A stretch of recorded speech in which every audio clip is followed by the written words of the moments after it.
Disclaimer, ये video मेरी नहीं है, एंटरटेनमेंट के लिए बनाई जा रही है। जिस यूट्यूबर की उस यूट्यूबर का लिंक डिस्क्रिप्शन। जा रहे हैं। एक वेटर ने ड्रिंक सर्व की, लेकिन कहा कि ड्वार्फ लिकर ह्यूमंस के आदी होने से कहीं ज्यादा स्ट्रांग है। प्रोटैगनिस्ट ने कहा कि यह कुछ भी नहीं, और एक ही सांस में पूरा ग्लास गटक गया, यह कहकर कि सारी लिकर्स ऐसी ही होनी चाहिए। ड्वार्फ्स यह देखकर इम्प्रेस हो गए, क्योंकि उन्होंने सोचा था कि लड़का पीकर बेहोश हो जाएगा। परसल्क ने पूछा कि क्या बस यही था। डेवी ने कहा कि लिकर स्ट्रांग है, लेकिन टेस्ट खराब है। वैसे तो वह ज्यादा नहीं पीता, लेकिन उसको एक बात पता है, ड्रिंक्स और बेट्स दो ऐसी चीजें हैं जो ड्वार्फ्स को सबसे ज्यादा पसंद हैं। इसके साथ ही उसने गोल्डा के खिलाफ एक ड्रिंकिंग कॉन्टेस्ट प्रपोज किया, यह देखने के लिए कि कौन ज्यादा लिकर पी सकता है। गोल्डा ने कहा कि ड्वार्फ्स कभी उस इंसान की डिसरिस्पेक्ट नहीं करते जो अपनी लिकर को होल्ड कर सके। उसने बेट एक्सेप्ट कर ली और कहा कि वह जो कुछ भी पिएंगे उसका बिल वह भरेगा, इसलिए वेटर फ्रीली सर्व कर सकता है, यह जाने बिना भी कि वह जीतेगा या नहीं। प्रोटैगनिस्ट ने सोचा कि बेटिंग बॉन्ड्स बनाने का सबसे अच्छा तरीका है, और ड्वार्फ एल्डर से जो चाहता है वह हासिल करने का। बदले में गोल्डा ने कहा कि अगर वह हारता है तो प्रिंस को तुरंत उनका गांव छोड़ना पड़ेगा, वरना वह प्रिंस की कोई भी विश पूरी करने को तैयार है। गोल्डा ने यह भी कहा कि यह पर्सनल नहीं है, लेकिन जबकि वह प्रिंस के विजिट की तारीफ करता है, उसको अलग हालत में आना ज्यादा पसंद होता। डेवी के लिए यह बहुत अच्छा है। आखिरकार ड्वार्फ ने बेट ले ली। अगले दिन गोल्डा बेट हारने पर फ्रस्ट्रेटेड महसूस करता है। उसने कभी सोचा भी नहीं था कि वह एक ह्यूमन से हारेगा, और अब उसको उसकी रिक्वेस्ट पूरी करनी पड़ेगी। डेवी सोचता है कि वह अपनी सेक्रेड माना की वजह से नशे में नहीं आता, लेकिन ड्वार्फ को यह जानने की जरूरत नहीं है। उसने यह अपने स्वॉर्ड्समैनशिप मास्टर्स में से एक से सीखा था। मुरिम वर्ल्ड ऑफ जोंगयुन को यूनाइट करने वाला हीरो, जिसका नाम चियानमा डोकोजुन था, वह न सिर्फ कॉम्बैट में स्किल्ड था, बल्कि अपनी हैवी ड्रिंकिंग के लिए भी जाना जाता था। यहाँ तक कि डैफ्नी, एक इमॉर्टल सेंट जिसे पीना पसंद था, उसने शराब के मामले में चेयोन मडोको जून के साथ इन्वॉल्व न होने की कसम खाई थी। प्रॉब्लम यह थी कि उससे स्वॉर्ड्समैनशिप सीखते वक्त पीना डेवी की रूटीन का हिस्सा बन गया था। उसके मास्टर ने उसको अल्कोहल कंज्यूम करने के लिए फोर्स किया, क्योंकि यह उसकी स्वॉर्ड्समैनशिप टेक्निक का हिस्सा था, और इससे प्रोटैगनिस्ट के लिए ट्रेनिंग और मुश्किल हो गई थी। उस जैसे किसी के सामने ड्वार्फ्स कुछ भी नहीं है। खैर, गोल्डा बेट को पूरा करने का इरादा रखता है और पूछता है कि प्रिंस क्या चाहता है। उससे पहले डेवी ने पूछा कि क्या ट्राइब का यह बवाल टर्मोइल ब्लेज ऑफ बिगिनिंग्स की वजह से है। गोल्डा ने हाँ कहा, यह बताते हुए कि तलवार को ड्वार्फ्स प्रोटेक्ट कर रहे थे, लेकिन वह टूट गई। तलवार कई ट्राइब से गुजरकर उनके पास आई थी, और उसके पिता आखिरी थे जो उसकी देखभाल के लिए जिम्मेदार थे, लेकिन उनके उम्मीद से पहले गुजर जाने की वजह से यह जिम्मेदारी गोल्डा और उसके बड़े भाई गोल्गोथा पर आ गई। ड्वार्फ ने प्रोटैगनिस्ट को दूसरी बातों के बारे में भी पूछने को कहा, क्योंकि वह बात करने के लिए तैयार है। जैसा कि डेवी ने एक्सपेक्ट किया था, कर्टसी शालीनता से ट्रीट किए जाने पर ड्वार्फ भी एहसान चुका रहा है। उसने सोचा कि गोल्डा के साथ पीना अच्छा रहा, क्योंकि इससे उसने ध्यान अट्रैक्ट किया। अगले में उसने बताया कि भले ही वह मास्टर नहीं है, उसके पास फोर्जिंग स्किल्स हैं, और पूछता है कि क्या वह ब्रोकन सॉर्ड से जुड़े प्रोजेक्ट में एक असिस्टेंट के रूप में पार्टिसिपेट कर सकता है। कुछ देर बाद डेवी को सेंट्रल फोर्ज में ले जाया गया। वहां पहुंचकर परसल्क को यह इनक्रेडिबल लगा कि ड्वार्व्स ने यह सब माना या एल्केमी के बिना कैसे बना लिया। लेकिन कुछ ड्वार्व्स फोर्ज में एक ह्यूमन की मौजूदगी से खुश नहीं थे, यह सोचकर कि गोल्डा जरूर पागल हो गया होगा जो इसके लिए मान गया। डेवी को ड्वार्वन लीडर को इस सब से गुजारने के लिए बुरा भी लगता है, लेकिन इसी वक्त गोल्गोथा आता है, अपने भाई से पूछता है कि क्या हुआ जो वह ह्यूमन को फोर्ज में ले आया। गोल्डा जवाब देता है कि वह एक बेट हार गया और बस फोर्ज देखना चाहता है। ड्वार्व्स हालांकि जिद करते हैं कि यह मेन फोर्ज है, इसलिए गोल्डा जरूर अभी भी नशे में होगा जो ऐसी बात पर मान गया। ड्वार्व्स मेन फोर्ज है कुछ ऐसी बात पर मान गया, लेकिन वह दावा करता है कि ऐसा नहीं है, अपने एल्डर के टाइटल की कसम खाकर, और दूसरों से प्रिंस पर भरोसा करने को कहता है, जैसे उसने किया। इस पर गोल्गोथा दूसरे ड्वार्व्स से बस काम पर वापस जाने को कहता है, क्योंकि गोल्डा भी एक एल्डर है। अगर उसने यह डिसाइड किया है तो दूसरों को इसकी रिस्पेक्ट करनी पड़ेगी। गोल्गोथा फिर कहता है कि वह डेवी की मौजूदगी को अलाउ करेगा, लेकिन वार्न करता है कि अगर उसने कुछ भी बेवकूफ़ी की तो उसका सर पे हैमर मारेगा। डेवी बस कहता है कि वह वार्निंग भूलेगा नहीं। कुछ देर बाद डेवी तलवार को देखता है, जो 2 मीटर्स लंबी और 30 सेंटीमीटर्स चौड़ी है, एक डेकोरेशन से ज़्यादा अलग नहीं लगती। ड्वार्फ्स उसको रिपेयर करने की कोशिश कर रहे हैं, गर्म आयरन और हैमरिंग का यूज़ करके, लेकिन पर्सल्क नोटिस करती है कि डेवी किसी और चीज पर फोकस्ड है और पूछती है कि वह क्या है। डेवी कहता है कि तलवार ठीक नहीं हो सकती। उसने एक्सप्लेन किया कि इसे एक प्रोसेस का यूज करके बनाया गया था जो होली स्वॉर्ड बनाने जैसा था, लेकिन क्योंकि यह कभी होली स्वॉर्ड जैसा कंप्लीट आइटम नहीं था, यह ज्यादा देर नहीं चला और अफसोस होने के बावजूद वह जानता है कि चीजें ऐसी ही हैं। गोल्गोथा आइटम पर तेजी से काम करता है। यह देखकर उसका भाई सजेस्ट करता है कि वह ब्रेक ले ताकि वह ज्यादा ना करे। डेवी भी नोटिस करता है कि अगर वह ऐसे ही करते रहे तो काम नहीं बनेगा। इसके बीच ड्वार्फ्स का एक और ग्रुप आता है। वह ब्लैक रॉक ट्राइब से हैं और उनका लीडर, जिसका नाम थॉर्स है, कहता है कि येलोस्टोन ड्वार्फ्स सिर्फ तलवार को पूरी तरह से बर्बाद कर देंगे। थॉर का कमेंट है कि गोल्गोथा सेक्रेड आइटम को बर्बाद करने वाले के लिए अच्छा कर रहा है। यह भी कहता है कि उसे गोल्गोथा के तलवार का इंचार्ज होने का आइडिया कभी पसंद नहीं आया। उसने यह भी कहा कि तलवार को ब्लैक रॉक ट्राइब को देने में अभी देर नहीं हुई है। दावा किया कि उनके स्मिथ्स उसका बहुत बेहतर ख्याल रखेंगे। येलोस्टोन एल्डर्स जवाब देते हैं कि राइवल ट्राइब के सबसे अच्छे स्मिथ्स भी तलवार को इतनी आसानी से ठीक नहीं कर पाएंगे। थॉर का जवाब है कि वह गलत हैं, बताते हुए कि वह तलवार पर बहुत वक्त से काम कर रहे हैं बिना किसी प्रोग्रेस के, और इसीलिए शायद इसे पूरी तरह से बर्बाद कर देंगे। उसने यह भी कहा कि दूसरे ट्राइब्स के एल्डर्स ने पहले ही सहमत हो गए हैं कि तलवार को येलोस्टोन ट्राइब से निकालना होगा, क्योंकि वह इस आइटम को गलत हाथों में नहीं छोड़ सकते। आखिरकार चीजें अलग होती अगर गॉड भाइयों का पिता अभी भी जिंदा होता। यह शब्द सुनकर गोल्गोथा मायूस दिखता है। इसके साथ थॉर डिक्लेयर करता है कि वहां और कुछ देखने को नहीं है और वह तलवार को अपनी ट्राइब में ले जाएगा, चाहे येलोस्टोन ड्वार्फ्स को पसंद आए या नहीं। लेकिन डेवी बोलता है, पूछता हुआ कि क्या गोल्गोथा सच में एक मास्टर स्मिथ है। यह देखकर थॉर हंसा कि गोल्गोथा जरूर खत्म हो गया है। उसने एक इंसानी दोस्त भी ढूंढ लिया है और उसे सेंट्रल फोर्ट तक लाया है। इस पर गोल्डा डेवी से पीछे हटने और इस मामले में इन्वॉल्व ना होने को कहता है, लेकिन डेवी कहता है कि एक सच्चा मास्टर स्मिथ अपने हर काम में स्पिरिट्स को महसूस करता है और उनमें से हर एक का सम्मान करता है। लेकिन उसने कहा कि गोल्गोथा ने शुरू से ही यह मेंटालिटी फेंक दी थी। फिर डेवी ड्वार्फ का हथौड़ा लेता है और उसे तलवार पर यूज करता है। वो आरहार की 40 सेंसेस शॉक्ड। ड्वार्फ सोचता है कि तलवार अब पूरी तरह से बर्बाद हो गई है। कुछ लोग तो इंसान को तलवार से दूर खींचने की कोशिश भी करते हैं ताकि वह ट्राइब की सिचुएशन को और खराब ना करे। लेकिन डेवी पूछता है कि क्या गोल्गोथा सच में इस सिचुएशन को रिजॉल्व करना चाहता है। गोल्गोथा हाँ कहता है।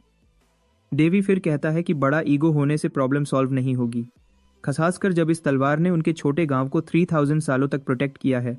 एक ऐसे आइटम को छोड़ने की बजाय जिसने अपने फर्ज पूरे किए, गोल्गोथा उस पर अपनी खुद की इच्छाएं थोप रहा है, उसे जबरदस्ती रिपेयर करने की कोशिश कर रहा है। डेवी का दावा है कि एक आइटम जो गांव का पिलर था उसे ऐसे ट्रीट नहीं किया जाना चाहिए, और जो कोई भी यह नहीं समझता उसे मास्टर स्मिथ नहीं कहना चाहिए, भले ही वह कॉन्टिनेंट के सबसे अच्छे कारीगर के सामने खड़ा है। डेवी सोचता है कि ड्वार्फ्स अभी भी नहीं समझते कि यह आइटम रिपेयर नहीं हो सकता, तो उसने अपने सामने तलवार उठाई और उसे तेज भड़कती भट्टी में फेंक दिया, सबकी आंखों के सामने। प्रोटैगनिस्ट जानता था कि हर मास्टर आर्टिजन की क्रिएशन में एक रूह होती है और कोई भी सच में खुद को मास्टर नहीं कह सकता बिना उसका सम्मान किए।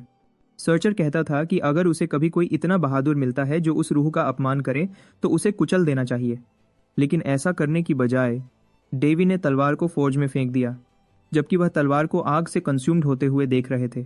कुछ गुस्से में भरे ड्वार्फ्स ने प्रिंस को मारने की धमकी दी, लेकिन डेवी ने कहा कि तलवार की हालत को देखते हुए यही सही करना था। उसने यह भी कहा कि ड्वार्फ्स को इस सेक्रेड आइटम का और अपमान नहीं करना चाहिए, खासकर इसलिए क्योंकि उसके मास्टर ने इसे बनाया था, जिससे यह उससे भी गहरी तरह से जुड़ा हुआ था। इसके अलावा डेवी का दावा था कि वहां कोई भी सच में एक सेक्रेड आइटम का असली मकसद नहीं समझता था। उसने एक्सप्लेन किया कि तलवार बहुत पहले मर चुकी थी और ड्वार्फ्स इतने कॉन्फिडेंट नहीं थे कि नए बना सकें। तो उसने पूछा कि क्या वह सच में खुद को मास्टर आर्टिजन्स की रेस कहने पर गर्व करते हैं। गुस्से में ड्वार्फ्स ने पूछा कि डेवी खुद को क्या समझता है कि उनसे ऐसे बात करे। गोल्गोथा ने आर्ग्यूमेंट को इंटरप्ट किया, कहता हुआ कि ड्वार्फ सिर्फ खुद को और बुरा दिखा रहे थे। डेवी को एहसास हुआ कि एल्डर ने पहले ही समझ लिया था कि तलवार की जिंदगी खत्म हो चुकी है और उसे रिपेयर करने की कोशिश करना वक्त की बर्बादी होगी। लेकिन भले ही उन्हें पता था कि उनके पास आइटम को शुरू से रिक्रिएट करने की स्किल्स नहीं थी, वह इसे मानना नहीं चाहते थे। उन्होंने आखिरकार यह कंक्लूजन निकाला था कि तलवार का मतलब खत्म हो जाएगा अगर उसे जेनरेशंस के जरिए पास डाउन नहीं किया जाता। लेकिन वह अब महसूस कर रहे थे कि यह अप्रोच आइडियल नहीं थी। थॉर का जवाब है कि प्रिंस यह सब इसलिए कह रहा था क्योंकि तलवार का इंसानों से कोई कनेक्शन नहीं था। सबसे अच्छा ड्वार्वन आर्टिजन भी एक लेजेंडरी आइटम रिक्रिएट नहीं कर सकता। उसने यह भी कहा कि डेवी को इतना घमंडी नहीं होना चाहिए, क्योंकि कोई भी इंसान, यहाँ तक कि वह भी, ऐसा फीट अकम्प्लिश नहीं कर सकता। पर्सेल ने नोट किया कि उसने इन जिद्दी ड्वार्फ्स को इतना हिलाया हुआ कभी नहीं देखा था। जवाब में प्रोटैगनिस्ट ने थॉर से कहा कि वह गलत था यह कहने में कि वह लेजेंडरी आइटम क्राफ्ट नहीं कर सकता। तुरंत सारे ड्वार्फ्स हैरान थे यह सुनकर। पर्सेल भी हैरान रह गई। कुछ ड्वार्फ्स ने बुदबुदाया कि उनके अपनों में भी कोई इतना स्किल्ड नहीं था, तो एक इंसान का लेजेंडरी आइटम बनाने का दावा करना अब्सर्डली मुश्किल था मानना।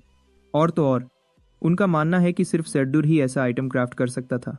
प्रोटैगनिस्ट बदले में ने उनसे कहा कि वह बकवास करते रह सकते हैं या बस उसे काम करते हुए देखकर कुछ सीख सकते हैं। इसके साथ डेवी ने ड्वार्फ्स के सामने काम करना शुरू किया। उसने सोचा कि उसने अपने मास्टर से जो भी स्किल सीखी थी उनमें से एक खास थी और उससे उसने कई दूसरी एबिलिटीज में महारत हासिल की थी। सर्चर एक महान टीचर था और इसकी वजह से प्रोटैगनिस्ट ने उससे बहुत कुछ सीखा। फिर भी वह अपने मास्टर के स्किल लेवल तक नहीं पहुंचा था। लेकिन जो इम्पोर्टेंट था वह यह कि उसने कई आइटम्स बनाए थे, कुछ तो ड्वार्फ की सीक्रेट स्वॉर्ड से भी बेहतर। आखिरकार यह तो बस एक प्रोटोटाइप थी।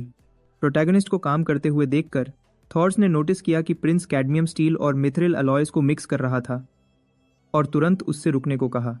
लेकिन डेवी ने जवाब दिया कि उनके विपरीत, वह क्रिएशन में कॉमन सेंस से बंधा हुआ नहीं था। उसने कहा कि ड्वार्फ्स ने जो रूल्स बनाए थे वह उस पर अप्लाई नहीं होते थे। इसके अलावा उसने आर्ग्यू किया कि कॉमन सेंस सच में एग्जिस्ट नहीं करता, क्योंकि इनोवेशन की पॉसिबिलिटीज एंडलेस थी। अगर कोई अपना अप्रोच बदलता है, कोई वेरियस प्रोसेसेस को कंबाइन करके नई चीजें बना सकता है। भले ही अपोस्टल वह था जो वह ड्वार्फ्स को कहते थे। ड्वार्फ्स प्रोटैगनिस्ट को काम करते हुए देख रहे थे। जो वह कर रहा था उस पर यकीन नहीं कर पा रहे थे। कुछ वक्त काम करने के बाद एक तलवार बनाई गई। डेवी ने उन्हें आइटम दिखाया, कहा कि इसे बनाना काफी आसान था। ड्वार्फ्स ने महसूस किया कि प्रोटैगनिस्ट ने पुरानी तलवार को पिघलाया था और एक नई बनाई थी। आइटम को देखकर वह क्रिएशन से चकित रह गए। सिर्फ यही नहीं, बल्कि प्रोटैगनिस्ट का मानना था कि उसकी नई तलवार की ताकत पिछली वाली से कहीं ज्यादा थी। परसेल्क ने उसके काम की तारीफ की और डेवी ने जवाब दिया कि अगर वह कॉमन सेंस के आइडिया को फेंक देते हैं तो कुछ भी बनाया जा सकता है। उसने एक्सप्लेन किया कि सबसे इंपॉर्टेंट चीज़ टेक्सचर थी, क्योंकि तलवार खुद ही माना अब्जॉर्ब करेगी। शॉर्ट में यह एक स्ट्रक्चर था जो माना को पूरी तलवार में सर्कुलेट करता था, बिल्कुल वैसा ही जैसा उसके अपने शरीर पर माना सर्कल था। अगले उसने पूछा कि क्या एल्डर गोल्गोथा ने उस टेक्निक को पहचाना जो उसने अभी डेमोन्स्ट्रेट की थी। डेवी ने एक्सप्लेन किया कि कुछ ही आइटम्स माना की मदद के बिना सेल्फ हील कर सकते थे, जिससे वह आर्टिफैक्ट से अलग थे जो अपनी माना खत्म होने पर बेकार हो जाते थे। पर्सेल ने नोट किया कि भले ही शुरुआत टुमुल्टुअस थी, डेवी ने ड्वार्फ्स का दिल जीत लिया था। प्रोटैगनिस्ट ने फिर कहा कि भले ही उसने तलवार बनाना शुरू किया था, वह इसे फिनिश नहीं करेगा, क्योंकि 1000 दिन के ब्लैकस्मिथ ने भी आइटम का बेस ही बनाया था और बाकी ड्वार्फ्स पर छोड़ दिया था, तो वह भी वैसा ही करेगा। गोल्गोथा ने जवाब दिया कि उनके पास ज़रूरी स्किल्स नहीं थी, लेकिन डेवी ने उन्हें बस सीखने को कहा। तुरंत ड्वार्वन एल्डर ने पूछा कि क्या प्रिंस उन्हें सिखा सकता है। उसने हाँ कहा, लेकिन फ्री में नहीं। फिर उसने प्रपोज किया कि जैसे ही उसका करंट टास्क कंप्लीट होगा वह शुरू करेगा। कुछ ड्वार्व्स प्रोटैगनिस्ट की तलवार से सच में इम्प्रेस्ड थे। फिर पर्सेल कहती है कि डेवी पर ब्लास्फेमी का इल्ज़ाम लग सकता है, लेकिन डेवी जवाब देता है कि उसके स्टिग्मा के साथ उसे इसकी चिंता नहीं है।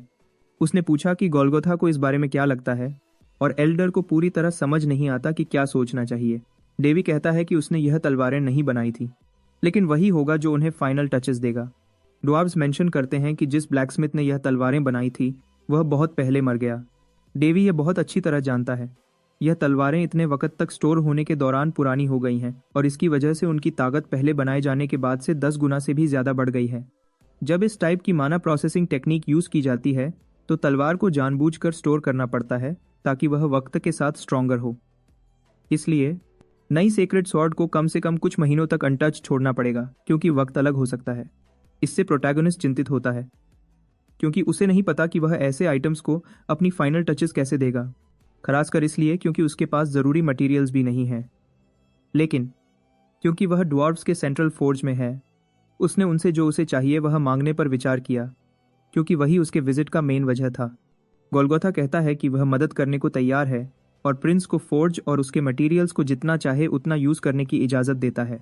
उसने यह भी कहा कि भले ही उसकी अपनी स्किल्स में कमी है, उसने प्रोटैगनिस्ट के टैलेंट को पहचाना है और मानता है कि सब कुछ अच्छे हाथों में होगा। डेवी जानता है कि फोर्जेस पर्सनल आइटम्स होते हैं जो आम तौर पर दूसरे ब्लैकस्मिथ्स के लिए मना होते हैं, तो ऐसी कोई चीज़ उधार मिलना सच में अनयूजुअल है। इसका मतलब है कि ड्वार्व्स सच में प्रोटैगनिस्ट की टेक्निक सीखना चाहते हैं, और अगर यह पहले क्लियर नहीं था तो अब ज़रूर क्लियर हो गया। जैसा कि गोल्गोथा एक आइटम के साथ आया। परसेल पूछती है कि क्या यह एक हड्डी है। डेवी कहता है कि यह कोई कॉमन हड्डी नहीं, बल्कि एक अनजान प्राचीन ड्रैगन की हड्डी है। गोल्गोथा का दावा है कि इससे ज़्यादा कीमती कुछ नहीं है, कहता हुआ कि आइटम एक फैमिली हेयरलूम है, जनरेशंस के जरिए पास डाउन किया गया क्योंकि किसी के पास इसे यूज़ करने की स्किल्स नहीं थी। प्रोटैगनिस्ट बहुत एक्साइटेड हो जाता है क्योंकि उसने कभी नहीं सोचा था कि वह ऐसी जगह में ड्रैगन बोन देखेगा। लेकिन एक ड्वार्फ किसी चीज़ पर ध्यान खींचता है। उसने कहा कि अगर प्रिंस ड्रैगनबोन और एल्डर की पर्सनल फोर्ज दोनों ले जाता है तो इससे एक प्रॉब्लम हो सकती है। तो उसने गोल्गोथा की जगह अपनी खुद की फोर्ज ऑफर की, डेवी से कहता हुआ कि वह जो चाहे वह ले सकता है। सिर्फ यही नहीं, बल्कि कई ड्वार्व्स इस प्रोजेक्ट में प्रोटैगनिस्ट की मदद कौन करेगा इस पर आर्ग्यू करना शुरू कर देते हैं। वह प्रिंस को वेरियस आइटम्स और मटेरियल्स ऑफर करना शुरू करते हैं, दावा करते हुए कि उनके पास भी फैमिली हेयरलूम्स हैं ऑफर करने के लिए। कुछ देर बाद प्रोटैगनिस्ट वेरियस आइटम्स के एक ढेर के सामने खड़ा है। परसेल फिर पूछती है कि क्या उसके पास सब कुछ है जो उसे चाहिए। डेवी हाँ कहता है और ड्वार्व्स का शुक्रिया अदा करता है। गोल्गोथा कहता है कि वह और मदद करना चाहेगा, लेकिन एक्सप्लेन करता है कि ब्लैकस्मिथ्स को कुछ रूल्स फॉलो करने पड़ते हैं। खैर, उसने प्रिंस को काम करने के लिए आज़ाद छोड़ा और इसी बीच वह डेवी ने जो टेक्निक सिखाई हैं उन्हें स्टडी करेगा। अब जब उसके पास सब कुछ है जो उसे चाहिए, प्रोटैगनिस्ट काम शुरू करना चाहता है। एक फ्लैशबैक में दिखाया गया कि पास्ट में मिस बीन गुस्से में थी और अपना सारा गुस्सा डेवी पर निकालना चाहती थी। सर्त्रे फिर भी जानना चाहता था कि वह लड़के से इतनी परेशान क्यों थी। हॉल ऑफ हीरोज पैराडाइज जैसा लगता था। इसे हीरोज के सबकॉन्शियस ने बनाया था और आफ्टर लाइफ में उनके लिए आराम करने की जगह के रूप में काम करता था। ऑल्बर की बार ओडिन की ड्रैगन्स बनाने की एबिलिटी की वजह से डेवी को एक अनजान ड्रैगन बोन को छूने का मौका मिला। सर्चर ने मेजेस की देवी के लिए सच में मुसीबत पैदा की थी। उसने एक ड्रैगन को इंग्रेडिएंट के रूप में यूज़ किया था सेक्रेड सॉर्ड बनाने के लिए, जिससे मिस बीन बहुत नाखुश थी। लेकिन उससे गुस्सा होने की बजाय उसने डेवी पर इल्ज़ाम लगाया क्योंकि उसे अपने मास्टर की जगह पर प्रोसेस की निगरानी करने का काम दिया गया था। नतीजे के तौर पर प्रोटैगनिस्ट को सेक्रेड रेलिक्स का यूज़ करना सीखना पसंद नहीं आया क्योंकि उसे लगा कि वह रियल वर्ल्ड में एग्जिस्ट ही नहीं करते। लेकिन प्रेजेंट में वापस उसे एहसास होता है कि वह गलत था। वह अपनी क्रिएशन पर फायर रेजिस्टेंस मैजिक अप्लाई करना चाहता है, लेकिन वह जानता है कि अगर उसने एक भी गलती की तो सब कुछ गलत हो जाएगा और तलवार पिघल जाएगी। परसेल्स प्रोसेस को क्लोजली देखती है और उसे जो दिखता है वह खूबसूरत लगता है। रेड सोर्ड के लिए, जो पहले खूनी लाल थी, अचानक एक ट्रांसपेरेंट रूबी का रंग ले लिया। ब्लू सॉर्ड की बात करें तो ये रात के आसमान में एक सुपरनोवा जैसी लगती थी, जैसे ये डेवी से कनेक्ट हो गई हो। तलवारों में कितना बदलाव आया था उसे देखने के अलावा उसने डेवी की इंटेंस कॉन्सेंट्रेशन भी नोटिस की। सच में प्रोटैगनिस्ट है, जैसा कि वह जानता है कि अगर उसने प्रोसेस के दौरान गलती की तो क्या होगा, लेकिन उसे पता है कि वह क्या कर रहा है। और तलवार पर इंटेंस काम करने के बाद वह आखिरकार उन दोनों को कंप्लीट कर लेता है। तलवारों पर अपना काम खत्म करने के बाद प्रोटैगनिस्ट को लगा कि उसे उन्हें नाम देने चाहिए। परसेल्क ने पूछा कि क्या उसके दिमागन में कुछ है। उसने जवाब दिया कि जैसे ही उसने उन दोनों को देखा, नाम उसके दिमागन में आ गए। फिर उसने डिक्लेयर किया कि अब से उनके नाम एज्योर और कार्मेजियम होंगे। इसके साथ उसने तलवार के नए स्टैट्स भी चेक किए। परसेल्क ने रिमार्क किया कि नाम ऑफुल थे, डेवी की क्रिएटिविटी की कमी नोट करते हुए, लेकिन उसे ऐसे मामूली डिटेल्स से ज़्यादा उनके एट्रीब्यूट्स में इंटरेस्ट था। तो उसने कार्मेसिम स्वॉर्ड को टेस्ट करने का फैसला किया। परसेल्क ने पूछा कि वह क्या कर रहा था। डेवी ने कहा कि वह बस कट टेस्ट कर रहा था। तुरंत उसके सामने एक गीला पत्थर पिघलना शुरू हो गया। परसेल्क ने ऑब्जर्व किया कि डेवी ने टारगेट पर वॉर करने के लिए ताकत भी यूज़ नहीं की थी, फिर भी पत्थर आधा कट गया। अगले डेवी ने एजोर को टेस्ट करने का फैसला किया, लेकिन इस बार उसने किसी टारगेट पर वॉर नहीं किया। लेकिन परसेल्क ने नोटिस किया कि यह बेकार में नहीं था। तलवार ने हवा में माना काटा था। प्रोटैगनिस्ट ने कन्फर्म किया कि सब कुछ वैसा ही था जैसा होना चाहिए, क्योंकि एजोर फिजिकल रेल्म में एग्जिस्ट नहीं करने वाली चीज़ों को काटने के लिए डिज़ाइन किया गया था। वह इसलिए तलवार की फाइनल क्वालिटी से हैरान था। अब जब सब कुछ तैयार था, वह आखिरकार जा सकता था। बाहर कुछ ड्वार्व्स इंतजार कर रहे थे। देवी ने पूछा कि वह क्या चाहते हैं। ड्वार्व्स ने एक्सप्लेन किया कि उन्होंने एरिया सिक्योर कर दिया था ताकि उसे काम करते वक्त कोई परेशान न करे। उन्होंने मेंशन किया कि प्रिंस 4 दिन से अंदर था और वह चिंतित थे क्योंकि वह खाने के लिए भी बाहर नहीं आया था और ना ही उसने जवाब दिया जब उन्होंने दरवाज़ा खटखटाया। परसेल्क ने कमेंट किया कि डेवी तलवारों को फिनिश करने के लिए ऑब्सेसिव हो गया था, लेकिन उसे काम करते हुए देखना बहुत इंटरेस्टिंग लगा। डेवी ने पूछा कि क्यों, लेकिन परसेल्क ने कहना पसंद नहीं किया। खैर, ड्वार्व्स ने फिनिश तलवारों को देखने को कहा। उन्हें देखते हुए कुछ लोग इमोशन में रो भी दिए। सेक्रेड आर्टिफैक्ट के सामने भक्तों जैसे लग रहे थे। यह अजीब नहीं था। उनके ब्लैकस्मिथ्स के रूप में आइटम्स बनाने के जुनून को देखते हुए एक मास्टरपीस को बनते हुए देखना सच में मूविंग था। कुछ हफ्ते बीत गए और प्रोटैगनिस्ट ने ड्वार्व्स को सिखाने का ऑफर दिया। उसने सर्चर से हथियार बनाने के बारे में जो कुछ भी सीखा था वह सब शेयर किया। सिर्फ यही नहीं, बल्कि उसने ड्वार्व्स को मेटल और माना को बेहतर रिजल्ट्स के लिए कंबाइन करना भी सिखाया। डेवी फिर भी कुछ सब्र रखना पड़ा, क्योंकि ड्वार्व्स काफ़ी रफ थे और उसे जो टेक्निक देनी थी उसमें महारत हासिल करने के लिए एक खास नज़ाकत की ज़रूरत थी। लेकिन जिस पल ड्वार्व्स ने अपना घमंड छोड़ा, वह अपने काम के प्रति और भी पैशनेट हो गए।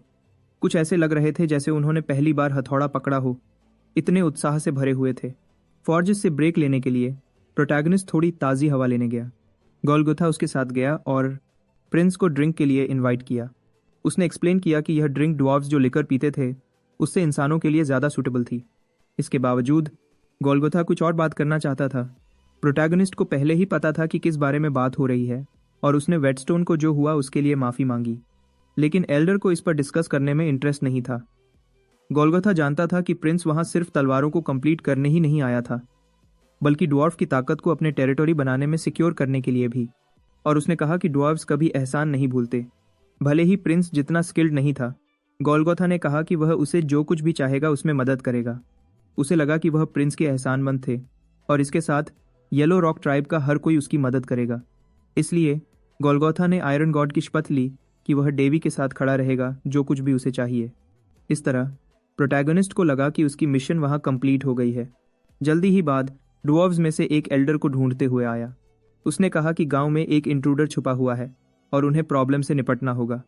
गोल्गोथा इस इन्फॉर्मेशन से हैरान था, लेकिन उनकी बातचीत के बीच एक ऑब्जेक्ट उसकी दिशा में फेंका गया। लेकिन प्रोटैगनिस्ट वक्त पर इंटरफियर करने में कामयाब हुआ, एल्डर को हिट होने से बचाते हुए। माइनस को शादी कर वाजिस करता था। उसने नोटिस किया कि एक लाल चाकू फेंका गया था। उसे बहुत अजीब पाया। इसी बीच क्वीन के चेंबर्स में उसका बेटा कार्लोस डेव से गुस्से में था। आखिरकार प्रोटैगनिस्ट की वजह से वह गंजा हो गया था और इनवॉलंटरीली जानवरों की नकल करना बंद नहीं कर सकता था। हर बार जब वह अपना मुंह खोलता, कार्लोस एक अनप्लेजेंट आवाज़ निकालता। उसे कंट्रोल ना कर पाने की वजह से उसने अपना गुस्सा अपने आसपास के लोगों और ऑब्जेक्ट्स पर निकाला। भले ही उसे नहीं पता था कैसे, उसे यकीन था कि डेवी ने यह सब किया था, क्योंकि सब कुछ उनकी आखिरी मुलाकात के तुरंत बाद हुआ था। कार्लोस की मेड्स उसके हाथों से सफ़र हुई। यह मानते हुए कि हर कोई उस पर पीछे से हंस रहा है, उसने औरतों पर बेरहमी से हमला किया, दावा करते हुए कि वह भी उसे अंडर एस्टिमेट कर रही थी। उसके ज़्यादा गुस्से की वजह से कार्लोस ने ओवर रिएक्ट किया और मासूम लोग घायल हो गए। लेकिन कोई उसको जो कर रहा था उसे देख रहा था और सिचुएशन का मज़ा ले रहा था।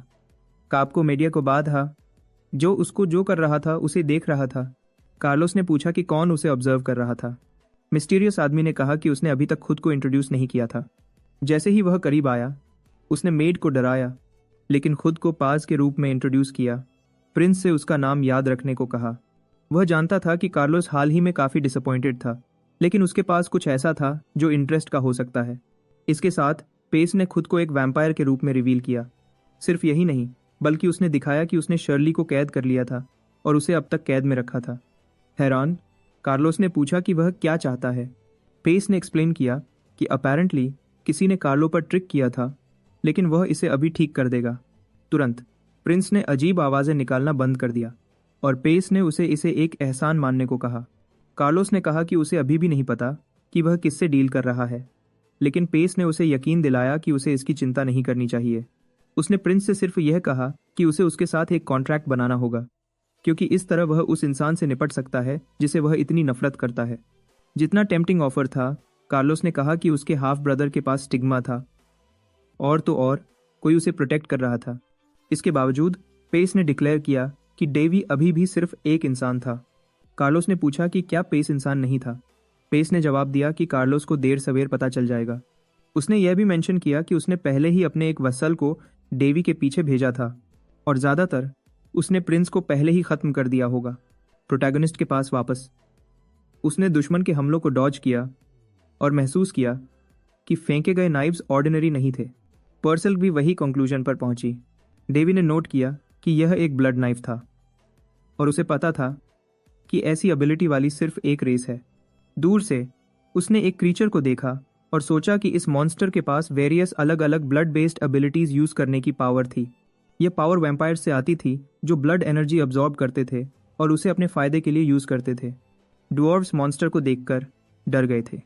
उनके विपरीत प्रोटैगनिस्ट एक्साइटेड था कि एक हाई लेवल क्रीचर इतनी दूर तक उससे ढूंढने आया था और अब वह उसके बारे में और डिस्कवर करना चाहता था। इसके बीच क्रीचर ने अपनी पावर यूज की, जिससे ड्वार्फ और भी डर गया। मॉन्स्टर ने एक एबिलिटी चार्ज की और एक एनर्जी ब्लास्ट छोड़ा, जिससे जमीन पर जबरदस्त डैमेज हुआ। ड्वार्फ्स को हवा में उड़ा दिया, लेकिन प्रोटैगनिस्ट ने अपनी एबिलिटीज का यूज करके उनके चारों तरफ एक शील्ड बनाया। क्रीचर तुरंत बाद करीब आया, डेवी के सामने खड़ा होकर।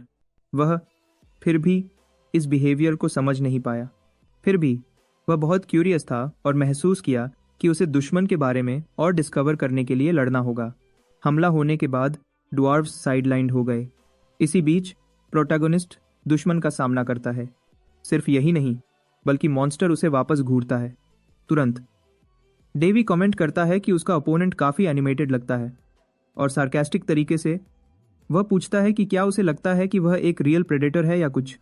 तुरंत प्रोटैगनिस्ट एक ब्लड ऑरा नोटिस करता है। वह जानता है कि वैम्पायर्स में भी सिर्फ हाई लेवल वाले ही इस एबिलिटी को यूज़ कर सकते हैं। तो यह दुश्मन कम से कम एक एक्सपर्ट लेवल का है। पर्सल्क डेवी को केयरफुल रहने को कहती है, क्योंकि उन्हें महसूस हुआ है कि यह दुश्मन नॉर्मल मैजिकल बीस्ट से कहीं ज़्यादा स्ट्रांग है। लेकिन प्रोटैगनिस्ट इसकी चिंता नहीं करता। कहता है कि भले ही ऐसा है, मॉन्स्टर अभी भी बस एक जानवर है जो इंस्टिंक्ट से चलता है। बीस्ट दहाड़ लगाती है जब वह प्रोटैगनिस्ट को करीब आते हुए देखता है, लेकिन डेवी उसे मारता है, दुश्मन को हवा में उड़ा देते हुए। मॉन्स्टर ने खुद रिएक्ट करने की कोशिश भी नहीं की। इस पर प्रोटैगनिस्ट सोचता है कि मौका परफेक्ट है। दुश्मन के अभी भी एयरबॉर्न होने पर वह मैजिक यूज़ करने की तैयारी करता है और मैजिक पोर्टल से तलवार निकालता है। डेवी कहता है कि घोड़े की स्पीड टेस्ट करने के लिए उसे सैडल करना पड़ता है। मतलब किसी वेपन को तभी अच्छा जाना जा सकता है जब उसे कॉम्बैट में टेस्ट किया जाए। इसके साथ प्रोटैगनिस्ट कई लगातार वॉर करता है और दुश्मन पूरी तरह से रिएक्ट करने में अक्षम रह जाता है। एक फ्लैशबैक में दिखाया गया कि मोरिम के सेंट्रल प्लेन्स के पीक के दौरान उस सेक्ट के हाई रैंकिंग ऑफिशियल्स करप्ट थे। उन्होंने मार्शल आर्टिस्ट्स को रिस्ट्रिक्ट किया और लोगों को भूखा मारा। प्रोटैगनिस्ट उस आदमी के सामने खड़ा था जिसने मुरम को एक सिंगल तलवार के नीचे यूनाइट किया था, लेकिन उसे उसके बारे में सिर्फ यही सोच सकता था कि वह तो बस कोई आम शराबी लगता था।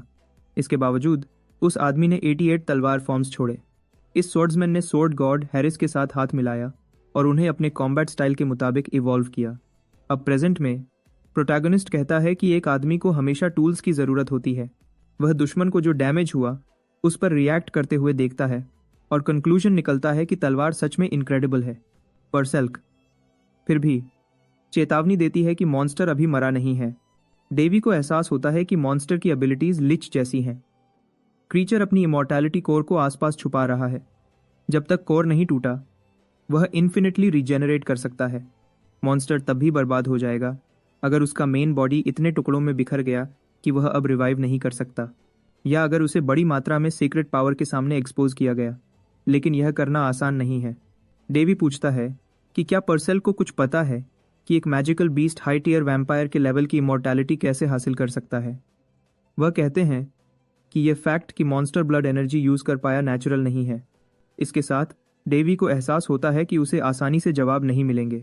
क्रीचर बच गया, और क्योंकि उसके पास रिवाइव करने की एबिलिटी है, कोर जरूर एक वैम्पायर लॉर्ड ने दिया होगा। लेकिन प्रोटैगनिस्ट सोचता है कि एक ऐसा वैम्पायर लॉर्ड डिमोनिक बीस्ट को क्यों चुनेगा, क्योंकि सच्चाई का पता लगाना काफी मुश्किल होगा। प्रोटैगनिस्ट बस ओपोनेंट को जल्दी खत्म करने का फैसला करता है। उसने एज्योर स्वॉर्ड का यूज करके मॉन्स्टर के कोर को डिस्ट्रॉय करने की कोशिश की, लेकिन पर्सल कहती है कि वह काम नहीं करेगा, क्योंकि अपेरेंटली क्रीचर सिस्टम के बैलेंस को भी तोड़ सकता है। डेवी को समझ नहीं आता क्यों। आखिरकार इन तलवारों से देवता को भी मारा जा सकता है। ऊपर से उन्होंने बहुत वक्त तक एज किया है और बहुत स्ट्रांग हो गए हैं, तो कोई ऐसा पावरफुल दुश्मन नहीं होना चाहिए जिसे उनसे हराया ना जा सके। खैर, वह इस बारे में बाद में सोचना चाहता है, क्योंकि अभी उसे प्रॉब्लम सॉल्व करनी है। मूवमेंट देखकर प्रोटैगनिस्ट जानता है कि दुश्मन मूव कर रहा है, लेकिन उसने प्रीएम्प्टिव अटैक किया और अपने ओपोनेंट से कहा कि अगले बार बेहतर छुप जाए। इसके बीच एक वैम्पायर मैनिफेस्ट होता है। वह तुरंत प्रोटैगनिस्ट की तरफ लपकता है, उसे हैरान करते हुए। लेकिन दुश्मन को इस फैसले पर अफसोस करने में ज़्यादा वक्त नहीं लगता, क्योंकि उसे तुरंत एहसास होता है कि वह प्रोटैगनिस्ट का सामना नहीं कर सकता। डेवी दुश्मन का पीछा करता है, उसे पकड़े जाने के डर से भगा देता है, लेकिन प्रोटैगनिस्ट का उसे भागने देने का कोई इरादा नहीं है। फिर उसने क्रिम्सन तलवार यूज़ की और दुश्मन पर पत्थर फेंके। इससे वैम्पायर का एस्केप पाथ ब्लॉक हो गया। उसे कहीं जाने की जगह नहीं मिली। डेवी इसी बीच थोड़ा अपनी शिकार के साथ खेल रहा है। उसने यह भी सोचा कि अगर दूसरे उसे इस सिचुएशन में देखते तो वह शायद उसे विलन समझ लेते। दुश्मन को समझ नहीं आता कि प्रोटैगनिस्ट क्या कह रहा है, और वह बस वहां से जितना हो सके उतना तेज निकलने के बारे में सोचता है। लेकिन जब वह भागने की कोशिश करता है, डेवी उसे रोक देता है। वैम्पायर तुरंत डेवी की स्पीड से हैरान हो जाता है। सिर्फ यही नहीं, बल्कि दुश्मन को भागने से रोकने के अलावा प्रोटैगनिस्ट कहता है कि जो उसने किया है उसके बाद वह ऐसे ही नहीं जा सकता। फिर उसने वैम्पायर पर हमला किया, जो मुश्किल से डायरेक्ट हिट से बचता है, लेकिन उसे फिर भी कट लगता है और महसूस करता है कि वह सच में किसी आम ओपोनेंट का सामना नहीं कर रहा है। वैम्पायर सोचता है कि वह अपने तरह के हाई नोबिलिटी से ताल्लुक रखता है, और सिर्फ यही नहीं, बल्कि वह मानता है कि उसकी रेस इंसानों से सुपीरियर है। वह एक इंसान का सामना कर रहा है जो मैजिकल बीस्ट से डरा नहीं, और ऊपर से उसे हराने के बाद बिल्ली चूहा खेल रहा है जैसे कुछ भी नहीं हुआ हो। इसके साथ वैम्पायर को एहसास होता है कि पेस ने प्रिंस को गलत आंका, और अब जब वह आसान शिकार बन गया है, उसका मास्टर उसकी मदद करने के लिए नहीं है। वैम्पायर सिर्फ यह सोच सकता है कि वह एक नॉर्मल इंसान का सामना नहीं कर रहा है। ऊपर से वह अपने ओपोनेंट पर काउंटर अटैक भी नहीं कर सकता। कुछ देर बाद प्रोटैगनिस्ट वैम्पायर को काबू करता है और उसे बिहेव करने और रेजिस्ट न करने को कहता है। वैम्पायर प्रोटैगनिस्ट को एक इन्फीरियर इंसान कहता है और पूछता है, तुम क्या करने की कोशिश कर रहे हो? डेवी कहता है कि उसे कुछ बातें जाननी हैं, लेकिन वैम्पायर का दावा है कि उसकी स्पीशीज इंसानों को कॉन्फिडेंशियल इन्फॉर्मेशन नहीं देती। प्रोटैगनिस्ट बदले में कहता है कि उसका वैम्पायर को बात करवाने का इरादा कभी नहीं था, क्योंकि उसके पास उसके लिए परफेक्ट मैजिक है और वह दूसरों के दिमागन में देख सकता है। वह वैम्पायर्स की रेजिलियंस के बारे में जानता है, लेकिन उसे लगता है कि कुछ भी ऐसा नहीं है जिसे वह अनकवर नहीं कर सकता। इस पर प्रोटैगनिस्ट अपनी इंटेरोगेशन फ्लेम मैजिक यूज करता है, जिससे उसे सारी ज़रूरी इन्फॉर्मेशन मिल सके, और इस प्रोसेस में वैम्पायर फ्लेम्स को अपने शरीर को जलाते हुए महसूस करता है। उसके तुरंत बाद वह प्रोटैगनिस्ट से आग बुझाने की भीख मांगता है। पर्सल कहती है कि भले ही वह दुश्मन है, उसे यह एक्सेसिव लगता है, लेकिन डेवी का दावा है कि वैम्पायर नहीं मरेगा। उसकी सहेली कहती है कि उसे पिशाच की चिंता नहीं है, लेकिन डेवी कहता है कि वह आमतौर पर किसी ऐसे व्यक्ति पर दया नहीं दिखाता जो उसकी जान लेने की कोशिश करता है। पर्सल यह अच्छी तरह जानती है, फिर भी उसे अनकंफर्टेबल महसूस होता है, तो डेवी कहता है कि वह बहुत दयालु है। अगले उसने कहा कि उसे वैम्पायर के बारे में ज़्यादा कुछ अनकवर करने की ज़रूरत नहीं है, तो वह इसे जल्दी ख़त्म करना चाहता है। मायूसी में रोता हुआ वैम्पायर मुश्किल से बोल पाता है और इस सिचुएशन में भी रेजिलियंस दिखाता है। प्रोटैगनिस्ट पूछता है कि क्या वह फ्लेम्स का थोड़ा और एक्सपीरियंस करना चाहता है, जानते हुए कि वह नहीं चाहता। वैम्पायर खुद को पेट किड के रूप में इंट्रोड्यूस करता है और कहता है कि वह एक विस्काउंट है। डेवी कहता है कि वह बहुत अच्छी तरह जानता है कि टारगेट वह था, न कि ड्वार्व्स। फिर पूछता है कि क्या यह हमला उसने वैम्पायर मेड के साथ जो किया उसकी वजह से था। पेट किड हाँ कहता है। डेवी कमेंट करता है कि वैम्पायर बहुत कोऑपरेटिव है उस शख्स के लिए जिसने कुछ सेकंड्स पहले कहा था कि उसका मुंह एक कब्र है। अगले उसने पूछा कि वह सच में क्या जानना चाहता है। सवाल किया कि पेट किड और मैजिकल बीस्ट को इमॉर्टैलिटी क्यों है। वैम्पायर इस सवाल का जवाब देने में झिझका। इसके साथ प्रोटैगनिस्ट सोचता है कि उसे थोड़ा और प्रोवोक करना होगा। परेशान पेट किड एक अनएक्सपेक्टेड फैसला लेता है और कहता है कि वह इसका जवाब देने की बजाय मरना पसंद करेगा। तुरंत डेवी खतरे को महसूस करता है। वह जानता है कि वैम्पायर को यह रिवील न करने के लिए कर्स किया गया था, जो वह जानता है। पेट किड फूलना शुरू करता है और फटने ही वाला है। उसे वॉकिंग बॉम्ब बनने और हवा में उड़ने में ज़्यादा वक्त नहीं लगता, अपनी इन्फॉर्मेशन अपने साथ ले जाते हुए। एक्सप्लोजन के बाद प्रोटैगनिस्ट एक्सप्लेन करता है कि वैम्पायर ने मर्जी से एक्ट नहीं किया, बल्कि एक कर्स की वजह से। यह भी कहता है कि उसे वैसे भी ज़्यादा कुछ अनकवर करने की उम्मीद नहीं थी। पर्सल माफ़ी मांगती है, सिचुएशन के बारे में गिल्टी महसूस करते हुए, लेकिन डेवी उसे यकीन दिलाता है कि उसकी गलती नहीं है। उसने एक्सप्लेन किया कि जब एक कर्स टूटा है तो जिस शख्स ने उसे कास्ट किया था वह उसे सेंस कर सकता है। तो बेसिकली हारे हुए वैम्पायर का मास्टर अब जानता है कि उसका सबऑर्डिनेट मर गया है। सिर्फ यही नहीं, बल्कि डेवी को यह भी एहसास होता है कि उसने कार्लोस पर जो कर्स लगाया था वह उठ गया है। उसने जो कर्स यूज़ किया था उसे जानबूझकर हटाना मुश्किल बनाया गया था, लेकिन किसी ने अपैरेंटली उसे मैनेज कर लिया, जिससे डेवी को लगता है कि यह सारे इवेंट्स इंटरकनेक्टेड होने चाहिए। इसलिए उसे उम्मीद है कि इस सब के पीछे वाला शख्स पावरफुल होगा। ड्वार्फ विलेज में वापस वह कुछ टूटे हुए हिस्सों को ठीक कर रहे हैं। पर्सेल नोट करती है कि बीस्ट डेवी के पीछे जाने से पहले यहाँ से गुजरा था, इसलिए एरिया बर्बाद हो गया था। प्रोटैगनिस्ट महसूस करता है कि ड्वार्व्स इसकी वजह से बहुत ज़्यादा बिजी हो गए हैं, अपने फोर्सेस को डैमेज रिपेयर करने के लिए मोबिलाइज करते हुए। तो वह ड्वार्फ एल्डर से मिलने जाता है। गोल्गोथा बदले में जो हुआ उसके लिए माफ़ी मांगता है। डेवी पूछता है कि क्या एल्डर अटैक के दौरान घायल हुए थे। गोल्गोथा जवाब देता है कि वह नहीं हुए, लेकिन दर्जनों बिल्डिंग्स बर्बाद हो गई थी और कुछ लोगों को छोटी मोटी चोटें आई थी। लेकिन प्रोटैगनिस्ट कुछ अलग नोटिस करता है। उसे लगता है कि एल्डर उसे कुछ बताना चाहता है, लेकिन झिझक रहा है। इस पर गोल्गोथा उन्हें अंदर बात करने के लिए इनवाइट करता है। चेंबर्स के अंदर डेवी सिटी के चारों तरफ कई सेंटिनल्स को देखता है और पूछता है कि क्या कुछ हुआ है। एल्डर कहता है कि कुछ बड़ा नहीं, बस एक बच्चा ऑर्फनेज से गायब हो गया है। सेंटिनल्स उन्हें ढूंढ रहे हैं, लेकिन अभी तक नहीं मिले हैं। इसके अलावा गोल्गोथा को डर है कि यह जगह प्रिंस के लिए अब सेफ नहीं है। डेवी फिर भी कहता है कि उसके पास भी कुछ रिवील करने को है। उसने भाइयों को एक आइटम देता है, एक्सप्लेन करते हुए कि नोटबुक में सेक्रेड आइटम को रिस्टोर करने के लिए सारी ज़रूरी इन्फॉर्मेशन है, क्योंकि उन्हें इसे फिनिश करने में बहुत वक्त लगेगा। उसने ये भी मेंशन किया कि वह जल्दी ही निकलेगा, इसलिए उसने नोट्स तैयार किए थे। एल्डर कहता है कि उनके पास इसके लिए पे करने का कोई तरीका नहीं है, लेकिन डेवी जवाब देता है कि उसे बदले में कुछ नहीं चाहिए। सच में वही है जो उनका एहसानमंद है। ड्वार्व्स की वजह से उसे वह मिला जो वह चाहता था। उसकी तलवारें कंप्लीट हुई। इसके अलावा वह रिवील करता है कि मैजिकल बीस्ट उसके पीछे थी, न कि ड्वार्व्स के। तो एक बार जब वह गांव छोड़ देगा, उनकी प्रॉब्लम्स सॉल्व हो जाएंगी। उसने इतना हंगामा पैदा करने के लिए माफ़ी मांगी। डेवी सोचता है कि ड्वार्व्स अलग तरीके से रिएक्ट कर सकते थे। अगर वह हॉस्टाइल होते तो उन्होंने शायद इस मौके का यूज़ करके सारा इल्ज़ाम उस पर लगा दिया होता, लेकिन इसकी बजाय ड्वार्व्स प्रोटैगनिस्ट के साथ खड़े रहे। इसीलिए उसने रिवील करने का फैसला किया कि उसके पास एक स्टिग्मा है। अकेली चीज़ जो उसे चिंतित करती है वह है उसके जाने के बाद वैम्पायर्स के गांव पर हमला करने की पॉसिबिलिटी, लेकिन अभी के लिए वह ज़्यादा कुछ नहीं कर सकता। बदले में वॉन में हकारी की कैसे लग रही, वह सीबी का आकार की हकारी कारी की हो पर डेवी गायब हुए बच्चे को ढूंढने गया और उन्हें एक पेड़ में छुपा हुआ पाया।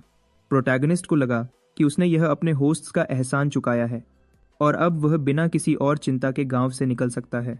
कुछ देर बाद वह अपने घर के लिए निकल पड़ता है। हाइंस टेरिटरी के गेट पर चीज़ें ज़्यादा बिजी नहीं हैं, जब तक शांति के बीच एक कैरावान आता है। गार्ड्स उन्हें खुद को पहचानने को कहते हैं। इस पर प्रोटैगनिस्ट कहता है कि यह विजिटर्स लॉर्ड के कंपेनियंस हैं। गार्ड्स उसे तुरंत टेरिटरी के सेंट के रूप में पहचान लेते हैं, भले ही डेवी का दावा है कि वह नहीं है।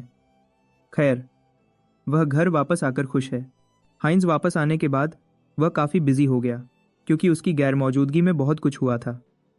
उसकी पॉपुलेशन काफ़ी बढ़ गई थी। नॉर्मली यह एक प्रॉब्लम होती, लेकिन उसके वहाँ होने पर नहीं। आखिरकार प्रोटैगनिस्ट रीइंफोर्समेंट्स के बिना वापस नहीं आया था। उसने पहले ही गोल्डा को पूरी सिचुएशन एक्सप्लेन की थी। एल्डर कहता है कि वहाँ की सिचुएशन प्रिकेरियस है, जिसमें लॉर्ड का मैंशन भी शामिल है, लेकिन यह उसका मौका है उसे एहसान चुकाने का। तो वह इस जगह को दुनिया के सबसे अच्छे ब्लैकस्मिथ के लिए एक वर्दी होम में बदलने का वादा करता है। गोल्डा कहता है कि कोई भी ऐसे लीडर को फॉलो नहीं करेगा जो खुद का ख्याल नहीं रख सकता, तो वह डेवीज रेजिडेंट से शुरू करेगा दूसरे रेनोवेशंस पर जाने से पहले।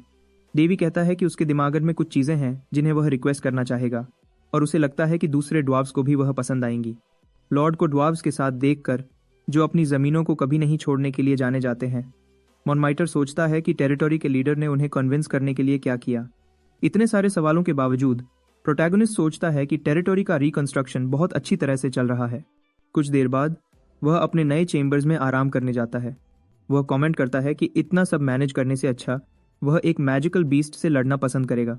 अब उसे समझ आता है कि जोसेon डायनेस्टी के किंग्स इतनी कम उम्र में क्यों मर जाते थे। पर्सेल कहती है कि लीडर होना आसान नहीं है, और पूछती है कि क्या वह लेटने से पहले अपने कपड़े भी नहीं बदलेगा। लेकिन डेवी बस यह सोच सकता है कि यह अर्गोनॉमिक बेड कितना सॉफ्ट है। कहता है कि अल्केमी डिपार्टमेंट ने इसे हाल ही में बनाया है, लेकिन वह कुछ अलग नोटिस करता है। बेड जायंट होने के बावजूद उसमें कोई और भी लेटा हुआ है, और अपेरेंटली उन्हें डिस्टर्ब होना बिल्कुल पसंद नहीं है। तुरंत डेवी को लगता है कि उसने किसी ऐसे को भड़का दिया है जिसे उसे नहीं करना चाहिए था। डरा हुआ डेवी सोचता है कि क्या वह गलत रूम में आ गया है, लेकिन वह जानता था कि यह इम्पॉसिबल था। तो इसका मतलब सिर्फ यह हो सकता है कि वहाँ एक इंट्रूडर था। रीजन के इतनी तेजी से डेवलप होने पर वह अपने क्वार्टर्स में अतिक्रमण करने वाले लोगों के ज़्यादा से ज़्यादा केसेस से डील कर रहा था। कुछ ने तो गार्ड्स को रिश्वत देने की कोशिश भी की थी ताकि उसके रूम तक पहुंच सकें। डेवी को अपने मास्टर्स में से एक की चेतावनी हमेशा याद आती थी। उसने उसे कहा था कि किसी भी औरत के साथ इन्वॉल्व न हो, वरना वह उसके पीछे आ जाएगी। इससे डेवी को एहसास हुआ कि एक डिप्रेव्ड सेंट का वादा सच में डरने लायक था। उसने कई रिश्वतें रिसीव की थीं, उसने सोचा, लेकिन कभी किसी औरत से मिलने को सहमत नहीं हुआ था जिसने पे किया हो। बात इतनी बढ़ गई थी कि उसने उन्हें धमकाना शुरू कर दिया था जो उसके रूम में घुसने की कोशिश करते थे। आखिरकार डेवी बस एक इंटेंस दिन के काम के बाद शांति से सोना चाहता था, और कोई औरत उसे परेशान नहीं करना चाहता था। बात था कि काम के हजार के काम करते हैं, लेकिन अब उसने देखा कि किसी तरह कोई अंदर घुस गया था। सिर्फ यही नहीं, बल्कि उसने महसूस किया कि यह एक बच्चा था। क्या हो रहा था? कौन थी यह लड़की? छोटी लड़की ने बस कहा कि उसका नाम काया है। डेवी शॉक्ड था। न सिर्फ वह, बल्कि पर्सेल भी जानती थी कि यह अच्छा नहीं था। डेवी सिचुएशन पर गुस्से में आ गया, इमेजिन करते हुए कि कोई दुश्मन एक मासूम बच्चे का यूज करके उसे मैनिपुलेट करने की कोशिश कर रहा है। गुस्से में उसने एमी को बुलाया। हाउसकीपर करीब आई, पूछती हुई कि उसके मास्टर को क्या चाहिए। डेवी ने पूछा कि यह बच्चा उसके रूम में क्या कर रहा है। एमी फिर भी को नहीं पता था कि कैसे जवाब दें। डेवी ने कहा कि उसने उसे चेतावनी दी थी कि कोई भी उसके क्वार्टर्स में एंटर न करे जब वह डोर हो, तब भी। लेकिन एमी ने पूछा कि क्या प्रिंस यह बच्चा अपनी ट्रिप से वापस नहीं लाया था। उसने नहीं कहा। तो अगर एमी को नहीं पता था कि यह बच्चा कौन था, तो किसी और ने ज़रूर लड़की को वहाँ चुपके से रखा होगा। उसे यह बिल्कुल पसंद नहीं आया, इसे एक बुरा मजाक कहता हुआ।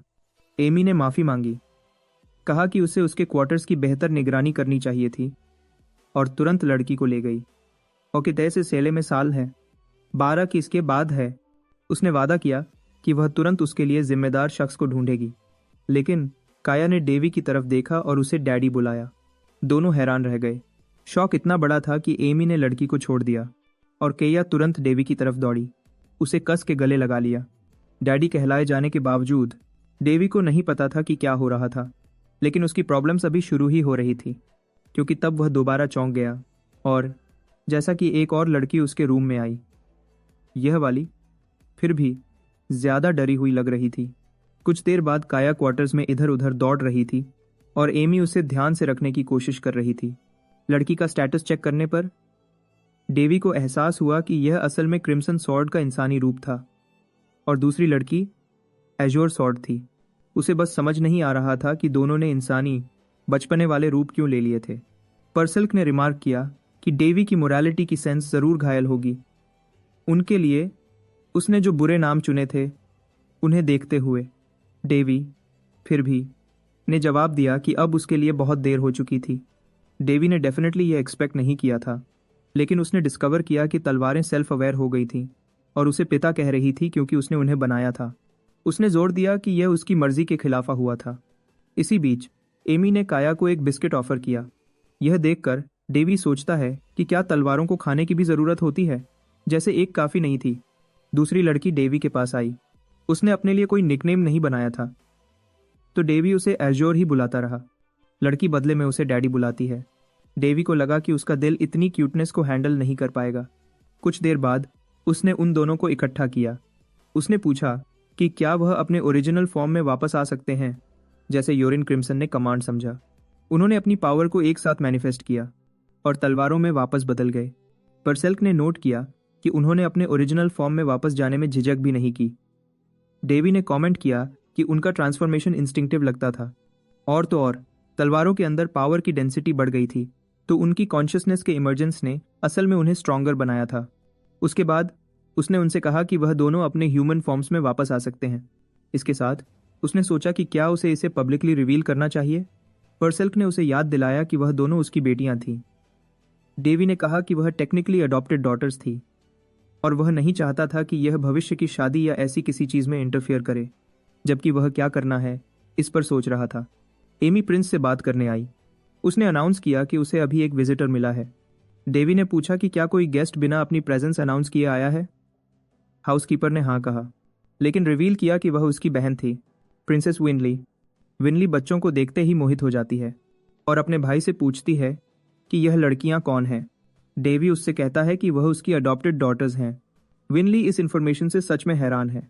उसने तुरंत कमेंट किया कि डेवी के पास हर बार जब वह उसे देखती है कुछ नया होता है। उसने मेंशन किया कि वह चिंतित थी जब उसने उसके इनहॉस्पिटेबल टेरिटोरी में डिपार्चर के बारे में सुना, लेकिन बहुत खुश थी यह जानकर कि उसने एक बिजनेस सेटअप किया है और बहुत अच्छे से जी रहा है। और तो और जैसे ही वह आई, उसने सिटी के आसपास ड्वार्फ्स देखे और खुश हो गई, क्योंकि उसने सोचा था कि वह कभी अपने गांव नहीं छोड़ते। डेवी एक्सप्लेन करता है कि वह सब एक दूसरे की मदद कर रहे हैं। उसने यह भी कहा कि वह विनली का ज्यादा ठीक से स्वागत करना चाहेगा, लेकिन जैसा कि वह देख सकती है यहाँ चीजें काफी हेक्टिक हैं। उसने कहा कि कोई प्रॉब्लम नहीं है और वह बस अपने भाई को खुश देखकर खुश है। इसके अलावा वह जानती है कि वह एक बिजी गाय है। डेवी सोचता है कि उसकी बहन सही है। आखिरकार वह मजा कर रहा है। फिर उसने विनली को अंदर इनवाइट किया, जबकि वह अभी भी अपने परिवार का ख्याल रख रहा था। एमी विनली के साथ आए दूसरे लोगों को लीड करती है। प्रोटैगनिस्ट इस बारे में कुछ अजीब नोटिस करता है, लेकिन अभी के लिए वह हाउसकीपर को दूसरों से निपटने देगा। घर के अंदर डेवी विनली से पूछता है कि उसने उससे मिलने का वक्त कैसे निकाला, अपनी टेरिटोरी में इतनी बिजी होने के बावजूद। वह एक्सप्लेन करती है कि नाइट टाइम अटैक्स की संख्या कम हो गई है, तो वारिस हाल ही में एक बहुत पीसफुल टेरिटोरी बन गया है। उसकी टेरिटोरी के विपरीत वारिस काफ़ी अनइंटरेस्टिंग है। असल में विनली कहती है कि उसके विजिट का कारण कुछ और है। उसने पूछा कि क्या उसका भाई स्टिग्मा की पावर यूज़ करना जानता है। वह जानती है कि भले ही उसका भाई बिजी गाय है, वही अकेला है जिस पर वह अब डिपेंड कर सकती है। इसीलिए वह जानना चाहती है कि क्या वह मदद कर सकता है। प्रोटैगनिस्ट अपनी बहन को रोते हुए देखता है और महसूस करता है कि वह मुश्किल में है। वह तुरंत मदद करने के लिए वॉलंटियर करता है जितनी ज़रूरत हो। थोड़ी देर बाद विंडली सो जाती है। डेवी जानता है कि वेरिस और हाइंस टेरिटोरीज के बीच काफ़ी दूरी है, तो वह ज़रूर थकी हुई होगी। आखिरकार उसने कई दिन ट्रैवल किया बिना ठीक से आराम किए, सिर्फ उससे बात करने के लिए। विनली ने मेंशन किया था कि उसकी एक दोस्त मौत की कगार पर थी। डॉक्टर्स और प्रीस्ट ने उसे ठीक करने की कोशिश करना छोड़ दिया था। प्रोटैगनिस्ट जानता है कि पाटना विनली की दोस्त और पर्सनल बॉडीगार्ड है। उसे एक जहरीला तीर लगा था जब वह प्रिंसेस का बचाव कर रही थी।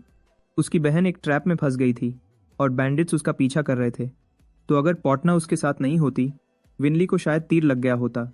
विनली ने कहा कि एक प्रीस्ट ने पाटना के शरीर से जहर निकाल दिया था, लेकिन उसके बाद मार्क्स उसके पूरे शरीर पर आना शुरू हो गया। इसके अलावा बॉडीगार्ड में एबनॉर्मल सिम्टम्स मैनिफेस्ट होना शुरू हो गए थे। इसकी वजह से वह बहुत तकलीफ उठा रही है और बेसिकली धीरे धीरे मर रही है। मदद के लिए परेशान विनली ने फैसला किया कि एक प्रीस्ट उसकी दोस्त की प्रॉब्लम सॉल्व नहीं करेगा, तो उसने ज़्यादा अथॉरिटी वाले किसी से अपील करने की कोशिश की। इसलिए वह अपने भाई के पास आई, क्योंकि उसके पास स्टिग्मा है और उसे लगता है कि सिर्फ वही मदद कर सकता है। डेवी ने वादा किया कि वह जो कुछ भी कर सकता है वह करेगा, और बहुत देर तक रोने के बाद विनली सो गई। प्रोटैगनिस्ट तब से अपनी बहन के पास से नहीं हटा है। बच्चे करीब आते हैं और केया पूछती है कि क्या विनली बीमार है। डेवी नहीं कहता है कि विनली को बस थोड़ा आराम की ज़रूरत है, तो अब वह उसे सोने देना चाहता है। काया फिर भी विंडली को छोड़ना नहीं चाहती क्योंकि उसे उससे अटैचमेंट हो गई है। पर्सेल को 2 बच्चों का किसी ऐसे के लिए इतना प्यार बहुत क्यूट लगता है जिसे वह मुश्किल से जानते हैं। न सिर्फ वह बल्कि प्रोटैगनिस्ट भी। और बिना एहसास किए उसे पिता होने का यह आइडिया आदत पड़ रही है। वह सोचता है कि नॉर्मली वह बच्चों को रोकता, लेकिन क्योंकि वह एनर्जी से भरे हैं, उन्हें विंडली के पास रखना उसकी बहन की रिकवरी में मदद कर सकता है। कुछ देर बाद प्रोटैगनिस्ट अपनी बहन द्वारा डिस्क्राइब किए गए सिम्टम्स पर दोबारा गौर करता है। पर्सेल पूछती है कि क्या प्रॉब्लम है। वह कहता है कि यह सिम्टम्स फेमिलियर हैं और उसे लगता है कि कुछ होने वाला है, लेकिन उसे नहीं पता कि वह क्या है।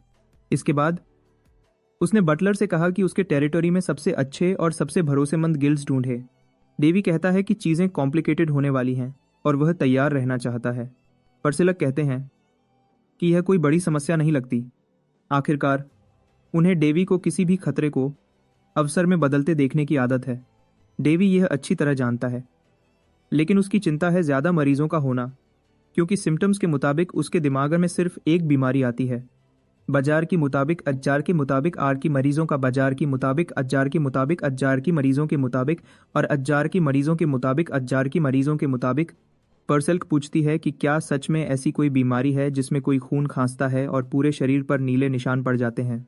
प्रोटैगनिस्ट हाँ कहता है, लेकिन इस कॉन्टिनेंट पर नहीं। इसलिए वह चिंतित और कंफ्यूज्ड है, उसका ओरिजिन नहीं जानता।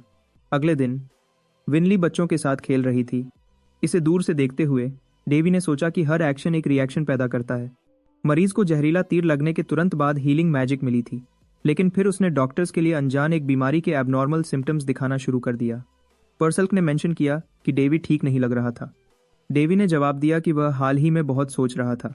उसकी दोस्त ने फिर पूछा कि किंगडम के बॉर्डर्स पर लूटमार करने वाले सैवेजेस को इतना पावरफुल जहर कहाँ से मिला।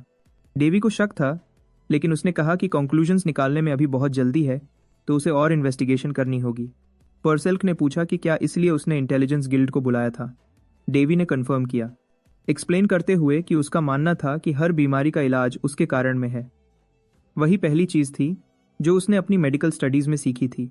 फिर उसने एक प्रेजेंस नोटिस की और रिमार्क किया कि टाइमिंग इससे बेहतर नहीं हो सकती थी। उसने उस शख्स से कहा कि शर्माए नहीं और खुद को रिवील करे। पर्सेल्क पूछती है कि वह किससे बात कर रहा था। डेवी ने अपने सामने एक डिस्गाइज्ड पर्सन की तरफ इशारा किया और उनसे वक्त बर्बाद न करने को कहा। मिस्टीरियस पर्सन ने कहा कि उन्होंने सुना है कि प्रिंस को मदद की ज़रूरत है। डेवी ने कन्फर्म किया उनके विजिट के लिए शुक्रिया अदा करते हुए, लेकिन अपने गेस्ट को कॉशियस महसूस करते हुए वह सीधे पॉइंट पर गया। उसने कहा कि वह इन्फॉर्मेशन खरीदना चाहता है और उसके लिए अच्छा प्राइस दे सकता है, ये बहुत अच्छी तरह जानते हुए कि इस दुनिया में कुछ भी फ्री में नहीं मिलता।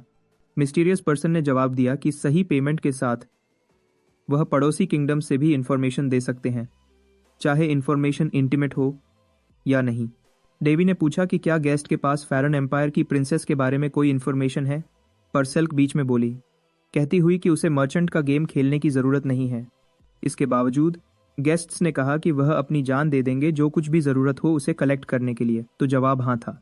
डेवी ने कहा कि वह डायरेक्ट रहेगा।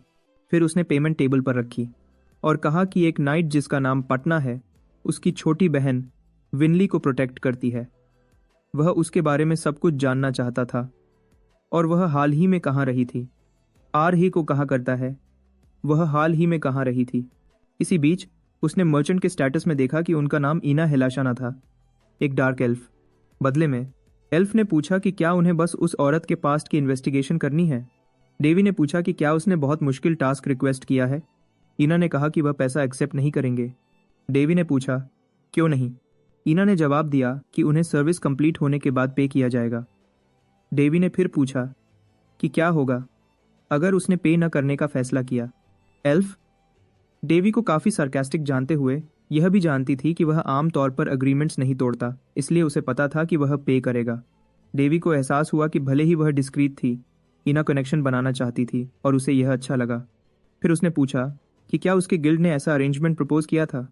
उसने कहा कि उसने खुद ही फैसला किया था। इस केस में डेवी अरेंजमेंट पर सहमत हो गया। तुरंत इना स्मोक बॉम्ब के साथ वहां से गायब हो गई।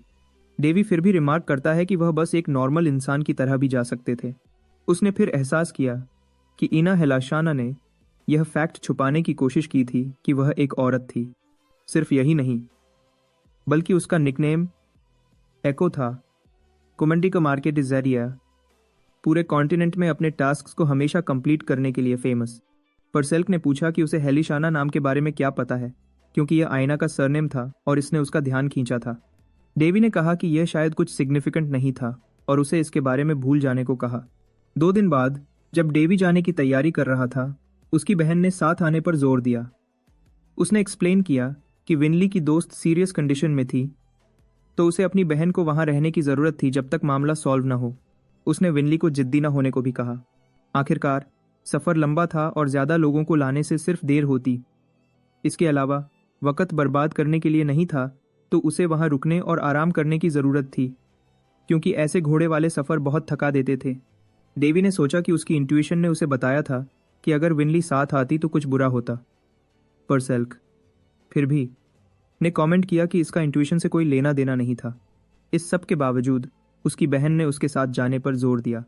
जब तक उनकी डिस्कशन के बीच कोई आया। वह विनली के कंपेनियंस में से एक था, जिसने पूछा कि क्या हो रहा है। विनली ने कहा कि उसका भाई उसे अपने साथ ट्रैवल नहीं करने देना चाहता।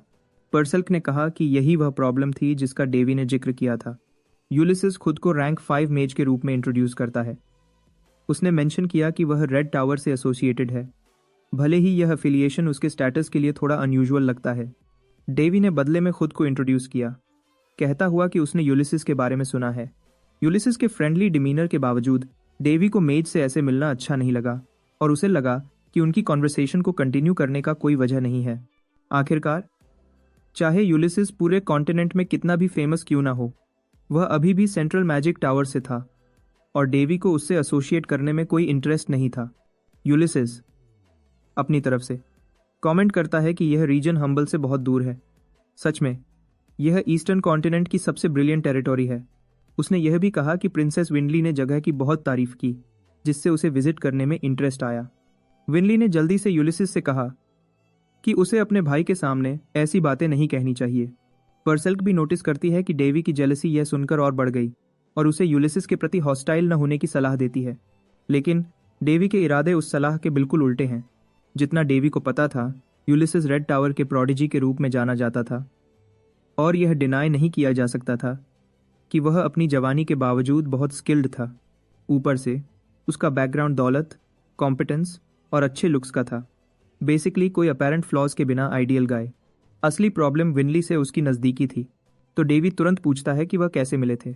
यूलिसिस एक्सप्लेन करता है कि वह प्रिंसेस से हाइंस रीजन के रास्ते में मिला था और उसके साथ यहाँ तक आया।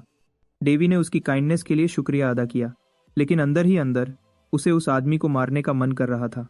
मेज ने फिर क्लियर किया कि विनली ने असल में उसकी मदद की थी।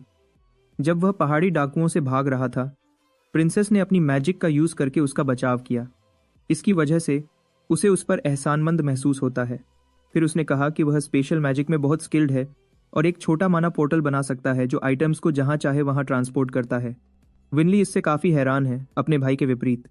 उसने एक्सप्लेन किया कि ऐसे पोर्टल्स छोटे होते हैं, उनके विपरीत जिन्हें इंस्टॉल करने की जरूरत होती है, और सिर्फ एक सच्चा स्किल्ड मेज ही ऐसा आर्टिफैक्ट रखेगा। यूलिसिस फिर भी कहता है कि यह तो बस एक कोइंसिडेंस है कि वह आइटम कैरी कर रहा है, एक्सप्लेन करते हुए कि उसे इसे सेफ गार्ड करना पड़ा ताकि इसे नुकसान न पहुंचे। विनली को यह इनक्रेडिबल लगता है कि वह 2 अलग अलग तरह की मैजिक यूज कर सकता है। उसे नहीं पता कि उसका भाई भी वही करता है। इसके बावजूद परसेल्क बताती है कि यह डेवी के लिए बेनिफिशियल हो सकता है, क्योंकि लंबी दूरियों तक चीज़ें टेलीपोर्ट करना उसके लिए मुश्किल है। भले ही उसे आइडिया पसंद नहीं था, डेवी सहमत हुआ। न चाहते हुए भी उसने मेज की मदद एक्सेप्ट की। कुछ देर बाद टेलीपोर्टेशन मैजिक यूज की गई। वह तीनों अपनी final destination kingdom of Veris पर प्रकट हुए, लेकिन पहुंचने पर जगह काफी बेचैन करने वाली लगी। परसेल्क ने हवा में जली हुई प्रोटीन की स्मेल नोटिस की। डेवी को एहसास हुआ कि स्मेल जली हुई लाशों जैसी थी। विनली ने सोचा कि क्या कोई और इन्वेजन हुई है, लेकिन समझ नहीं पाई क्यों, क्योंकि उन्होंने सभी बैंडिट्स को भगाए हुए ज्यादा वक्त नहीं हुआ था। इसके बीच किसी ने प्रिंसेस विंडली को पहचाना। उस आदमी ने खुद को कॉर्पोरेशन फॉर डिजीज ट्रीटमेंट के काउंट लिंक्डइन के रूप में इंट्रोड्यूस किया, कहता हुआ कि उसे उसकी दोस्त की देखभाल के लिए भेजा गया था। उसने यह भी कहा कि विनली पर्सनल में और भी खूबसूरत थी, मानता हुआ कि उसने जो अफवाहें सुनी थी वह रियलिटी को काफी कम आका थी। विनली ने जल्दी से बीच में बोला कि उनके पास ऐसी बातों के लिए वक्त नहीं है और अपनी दोस्त की प्रॉब्लम को जल्दी से जल्दी सॉल्व करना चाहती है। लेकिन काउंट लिंक्डइन कहता है कि इस सिचुएशन को इंतज़ार करना होगा और सबको उसके पीछे आने को कहता है। उसने एक्सप्लेन किया कि जिस कैसल में प्रिंसेस रुकेगी उसे होली किंगडम के एक आर्टिफैक्ट का यूज़ करके पहले ही आइसोलेट कर दिया गया है और वह उन्हें अभी वहां ले जाएगा। कैसल पर पहुंचने पर काउंट ने नाइट्स को बिना इजाज़त मूव करने के लिए माफ़ी मांगी, लेकिन एक्सप्लेन किया कि करंट सिचुएशन को देखते हुए उसके पास कोई ऑप्शन नहीं था। विनली उसे याद दिलाती है कि टेरिटरी का लॉर्ड उसका भाई बारिस है, लेकिन अगर वह एब्सेंट है तो अथॉरिटी उसे मिल जाती है। काउंट लिंक्टन इसे मानता है और एडमिट करता है कि बिना पूछे ऐसा कुछ करना सच में हॉरिबल है, लेकिन कॉरपोरेशन फॉर डिजीज ट्रीटमेंट में उसकी पोजीशन उसे ऐसी अथॉरिटी देती है, इसीलिए विनली जैसी किसी को इस बारे में अच्छी तरह पता होना चाहिए। Corporation for disease treatment continent के 3 एम्परर्स द्वारा अप्रूव्ड एक ऑर्गेनाइजेशन है, पब्लिक हेल्थ मैटर्स में हाईएस्ट अथॉरिटी रखते हुए और उन्हें रिप्रेजेंट करते हुए काउंट डिक्लेयर करता है कि इस टेरिटरी पर एक भयानक बीमारी ने कब्जा कर लिया है। इसे उसकी ऑर्गेनाइजेशन में डीमंस ब्लड के रूप में जाना जाता है। एक बार इन्फेक्टेड होने पर एक शख्स के शरीर पर नीले निशान आना शुरू हो जाते हैं और वह आसानी से खून खांसने लगता है, जो फिर आसपास वालों तक कंटेजन फैलाता है। इसके बावजूद विनली जोर देती है कि ऐसी डिस्कशंस के लिए वक्त नहीं है और डेवी से तुरंत पॉटनाथ के साथ जाने को कहती है। काउंट लिंक्टन, जिसने डेवी को पहले पहचाना नहीं था, माफ़ी मांगता है, कहता हुआ कि उसे हमेशा उससे मिलने में इंटरेस्ट रहा है। उसने यह भी सुना था कि डेवी के पास स्टिग्मा है और उसके पास मून प्लांट लीव से रिलेटेड एक सक्सेसफुल बिजनेस है। उसने कहा कि कुछ भी चांस से नहीं होता और दावा करता है कि डेवी इस सब के लिए ब्लेस्ड है। इस पॉइंट पर विनली कॉन्वर्सेशन से थक जाती है। उसने कहा कि उसकी दोस्त को उसकी ज़रूरत है। प्रिंसेस अपने बटलर को बुलाने की कोशिश करती है, लेकिन काउंट लिंक्टन उसे इन्फॉर्म करता है कि प्रेमिसेस पर सारे स्टाफ क्वारंटीन में हैं, क्योंकि बीमारी बहुत ज़्यादा कंटेजियस है। वह इसके फैलने का रिस्क नहीं ले सकता था, तो हर कोई जिसका पेशेंट से कांटेक्ट हुआ है वह सर्वेलेंस में है। प्रिंसेस के मानने के विपरीत काउंट लिंक्टन कहता है कि उसके पास क्वीन की डायरेक्ट ऑथराइजेशन है कि वह इस टेरिटरी में अपने ड्यूटीज़ पूरे करे। उसने यह भी कहा कि ऐसे वक्तों में उसकी अथॉरिटी लोकल लॉर्ड से ऊपर है, क्योंकि ऐसी सिचुएशन पहले बार नहीं हुई है। सिर्फ यही नहीं, बल्कि उसने कहा कि यह बीमारी इनक्यूरेबल है। डिवाइन पावर भी प्रॉब्लम सॉल्व नहीं करेगी, लेकिन वही वजह है कि वह और उसकी टीम यहाँ है। उसने प्रिंसेस से बाकी उस पर छोड़ने को कहा। बाकी में करते लगाता है क्योंकि वह जल्दी ही अच्छी खबर के साथ वापस आएगा। एक ट्रीटमेंट रूम साइट पर बनाया गया था। प्रोटैगनिस्ट सिचुएशन चेक करने गया और बहुत सारे बीमार लोगों को नोटिस किया। उसने महसूस किया कि यह क्वारंटीन एक्चुअल में मरीजों को ठीक करने से ज़्यादा बुरे होने से रोकने के बारे में थी, भले ही यह अभी भी चीज़ों को हैंडल करने का एक प्लॉजिबल तरीका था। परसल्क ने कहा कि उसने अपनी ज़िंदगी में कभी इतना होरिफिक कुछ नहीं देखा और जगह की स्मेल अनबेरेबल थी। इसी बीच प्रोटैगनिस्ट अपनी बहन की दोस्त को ढूंढ रहा था।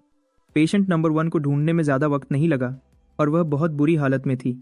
उसे देखकर डेवी ने कहा कि यह सब एक फ्लावर की वजह से हुआ है।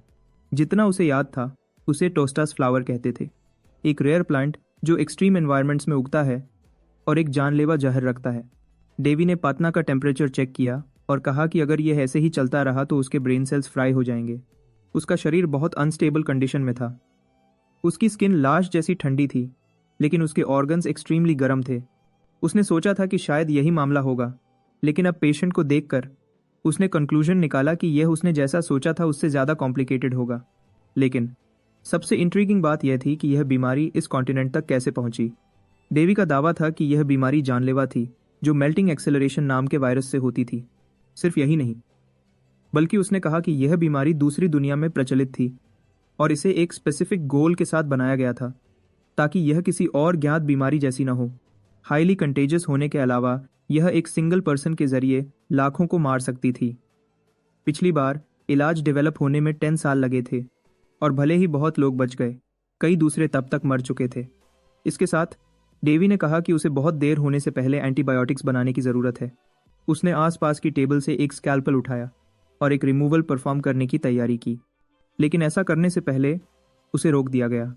गॉर्नियो नाम के एक बैरन, डिजीज़ ऑर्गेनाइजेशन के एक ऑफिशियल, ने कहा कि यह एक रिस्ट्रिक्टेड एरिया है और पूछा कि प्रोटैगनिस्ट क्या कर रहा था।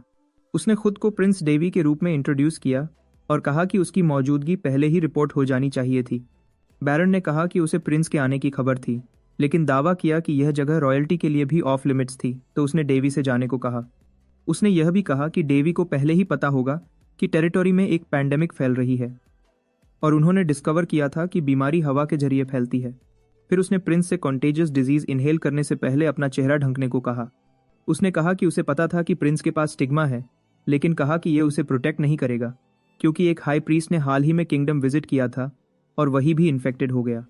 अचानक बैरन ने किसी को दर्द में चीखते हुए देखा और पूछा कि उस पेशेंट की कंडीशन कब खराब हुई थी। गूर्नियो ने उनसे पेशेंट को शांत करने और फिर उसे पेन किलर्स देने को कहा। नर्सेज में से एक ने एक सिरिंज तैयार की, लेकिन प्रोटैगनिस्ट ने कहा कि अगर उसने वह पेशेंट को दिया तो वह मर जाएगा। फिर उसने वायल चेक करने को कहा और उसे पकड़ने पर उसने कहा कि यही प्रॉब्लम थी।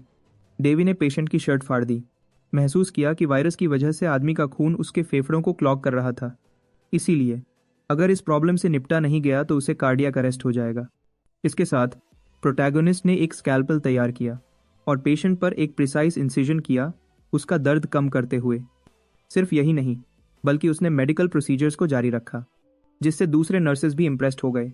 डेवी टास्क पर हाइपर फोकस था, जब तक गॉर्नो ने उसे इंटरप्ट किया और पूछा कि उसने उस शख्स की जान क्यों ली। उसने यह भी कहा कि किसी की जिंदगी कोई खिलौना नहीं थी, तो वह जो चाहे वह नहीं कर सकता। लेकिन फिर बैरन ने कुछ नोटिस किया। नर्सेज में से एक ने कहा कि पेशेंट की पल्स नॉर्मल हो गई है। गॉर्निल इस इंफॉर्मेशन से हैरान था और महसूस किया कि प्रिंस ने आदमी को मारा नहीं बल्कि उसकी मदद की। रिलीज होने के बाद डेवी ने कुछ उधार मांगने को कहा। उसने एरिया से एक वायल उठाया और नर्सेज से कहा कि उन्हें बस ब्लीडिंग रोकनी है और जख्म को सिलना है, लेकिन उन्हें चेतावनी दी कि इन सिम्टम्स वाले पेशेंट्स पर पेन किलर्स यूज न करें क्योंकि इससे वह मर जाएंगे। इसके साथ उसने कहा कि उसका काम वहां हो गया है, लेकिन जाने से पहले उसने बैरन गॉर्नो को एड्रेस किया, कहता हुआ कि स्टिग्मा से ब्लेस्ड लोग बीमारियों से इम्यून होते हैं, इसलिए उसे हाई प्रीस्ट जैसे किसी से कंपेयर नहीं किया जा सकता। कुछ देर बाद प्रोटैगनिस्ट विंडली के पास वापस आता है, लेकिन उसे यूलिसिस के साथ अकेला देखकर अच्छा नहीं लगता। खैर, वह जानना चाहता है कि क्या उसके पास बरीस के बारे में कोई खबर है, लेकिन विंडली जवाब देती है कि उसके जुड़वां भाई की सिचुएशन अच्छी नहीं लग रही है। डेवी कहता है कि ट्रीटमेंट सेंटर पर सिचुएशन ज़्यादा अलग नहीं है, लेकिन उसे लगता है कि लोग अपना बेस्ट कर रहे हैं। यूलिसिस मेंशन करता है कि उसने कुछ इन्फॉर्मेशन जमा की है। वह कहता है कि करंटली डिजीज ट्रीटमेंट सेंटर के 2 ऑफिशियल्स को वारस भेजा गया है, काउंट लिंगटन और बैरन गोर्नियो। वैसे यह टाइटल्स पास्ट की बात है, क्योंकि वह अब डिजीज ट्रीटमेंट सेंटर के ऑफिशियल्स हैं। यूलिसिस ट्रीटमेंट सेंटर की हायरार्की भी बताता है, रिवील करते हुए कि उनके पास एक प्रेसिडेंट, 3 डायरेक्टर्स और 15 ऑफिशियल्स हैं। उनके नीचे नाइट्स और डॉक्टर्स हैं, लेकिन डेवी नोटिस करता है कि 3 डायरेक्टर्स असल में एम्परर्स हैं। प्रेसिडेंट इसी बीच वालशाह है, होली किंगडम का पोप। और जबकि एक्सटर्नल वुंड्स ठीक करना आसान है, यह दुनिया बीमारियों के प्रति काफ़ी वल्नरेबल है। लेकिन 15 ऑफिशियल्स अभी भी एक राज्य हैं, क्योंकि वह मेडिसिन में एक्सट्रीमली स्किल्ड हैं और ग्रुप को ऐसे इंपॉर्टेंट लोगों को खोने का डर है। फिर भी 3 एम्परर्स और पोप से अथॉरिटी मिलने पर काउंट को वह इस वक्त रॉयल्टी से बड़े हैं। और तो और इसका विरोध करना 3 एम्पायर्स और पोप का विरोध करने जैसा है, इसलिए जो कोई भी कोशिश करेगा उसे गद्दार माना जाएगा। और भले ही उन्हें सिचुएशन पसंद नहीं है, वह इस बारे में कुछ नहीं कर सकते। इसके अलावा उनके साथ नाइट्स ऑफ डिस्ट्रक्शन हैं, जिनका कैप्टन काउंट कोलियो है, वही काउंट जो रैंडस किंगडम के ईस्टर्न टेरिटरी से था, रॉयल नाइट्स में से एक। यूलिसिस ने सुना था कि वह कुछ साल पहले रिटायर हो गया था, लेकिन उसका यहाँ होना मतलब है कि सिचुएशन सीरियस है, तो वह इन मामलों में इंटरफियर नहीं करना चाहता। विनली कहती है कि अगर उसे सिचुएशन की ग्रेविटी पता होती तो वह उन दोनों को इसमें इन्वॉल्व नहीं करती। प्रोटैगोनिस्ट अपनी बहन से कहता है कि चिंता न करे, उसे यकीन दिलाता है कि सब ठीक हो जाएगा। लेकिन फिर उसने पूछा कि क्या यह यूलिसिस को किसी तरीके से परेशान कर रहा है। यूलिसिस नहीं कहता है, एक्सप्लेन करते हुए कि पॉटना असल में रेड टावर से एफिलिएटेड एक मेज है, तो उसे भी उसकी मदद करने में इंटरेस्ट है, क्योंकि वह खुद टावर का एक एल्डर है। डेवी सोचता है कि यह आदमी डिलिजेंट होने का इंप्रेशन देता है, फिर भी उसे लगता है कि यूलिसिस के यहाँ होने के दूसरे मोटिव्स हैं जिन्हें वह छुपा रहा है। इसके अलावा प्रोटैगनिस्ट सोचता है कि ट्रीटमेंट सेंटर में रुकना यूजफुल नहीं होगा, क्योंकि उसके पास जो उसे चाहिए वह पहले ही है। वह कहता है कि ट्रीटमेंट सेंटर बीमारी को फैलने से रोक रहा है और उसका रोल है जब तक वक़्त है तब तक इलाज बनाना। पर्सेल पूछती है कि डेवी यह कैसे करने का इरादा रखता है। प्रोटैगनिस्ट कहता है कि मेडिकल ट्रीटमेंट सेंटर ने शायद वही प्रोसीजर ट्राई किया होगा, लेकिन क्योंकि उन्होंने ट्रेडिशनल मेथड्स यूज़ किए वह कामयाब नहीं हुए। पर्सेल फिर समझ जाती है कि वह पेशेंट का खून यूज़ करेगा, लेकिन अभी भी नहीं पता कि यह कैसे काम करेगा। डेवी कहता है कि उसके पास एक मेथड है और पूछता है कि क्या एल्फ यहाँ है। इना हेलाशाना खुद को रिवील करती है, कहती हुई कि प्रोटैगनिस्ट ने उसे दोबारा ढूंढ लिया है, लेकिन उसे यह पसंद नहीं आता कि उसकी स्टेल्थ उस पर कभी काम नहीं करती। खैर, वह मांगी गई इन्फॉर्मेशन देने के लिए आगे बढ़ती है, लेकिन मेंशन करती है कि उसे अभी तक पेमेंट नहीं मिली है। उसने यह भी कहा कि उसके पास उसके लिए कुछ और है, कुछ ऐसा जो उसे लगता है कि यूज़फुल होगा। डेवी मजाक करता है कि अगर वह ऐसे ही करती रही तो इना हेलाशाना अपनी रेप्यूटेशन बर्बाद कर देगी। वह फिर भी को परवाह नहीं करती और कहती है कि उसे पता है कि वह क्या कर रही है। डेवी एल्फ द्वारा दी गई स्क्रोल खोलता है। उसने पूछा कि क्या वहाँ लिखी इन्फॉर्मेशन रिलायबल है। वह जानता है कि इन्फॉर्मेंट्स के लिए रिलायबिलिटी प्रैक्टिकली उनकी लाइफ ब्लड है, इसीलिए अगर आइना हिलाशाना इन्फॉर्मेशन की सच्चाई को कंफर्म करती है तो वह झूठ नहीं बोल रही है।